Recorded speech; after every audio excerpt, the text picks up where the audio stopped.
இந்த ஜனவரி 15ல் அதாவது பொங்கல் பண்டிகை அன்னைக்கு இந்த 7 தப்பை மட்டும் கண்டிப்பாக செய்யவே கூடாது. 1. கோபம், சண்டை, மோசமான வார்த்தைகள் எல்லாம் இன்னைக்கு பேசினா நம்ம வீட்டில் நல்ல சக்தி எல்லாமே போயிடும். 2.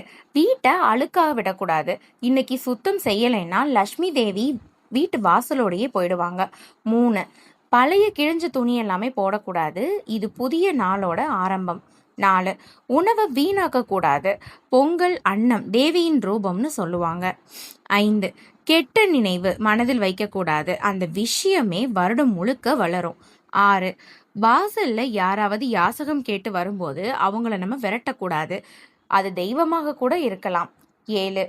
விளக்க அன்னைக்கு ஃபுல்லாவே அணைக்கக்கூடாது. ஒளி இருந்தால் தேவியும் இருப்பாங்க. இந்த ஒரு நாள் சிரிப்பு, நன்றி, சுத்தம் இது இருந்தா உங்கள் வாழ்க்கையே பொங்கும். அனைவருக்கும் இனிய பொங்கல் நல்வாழ்த்துக்கள். ஓம் நம சிவாய.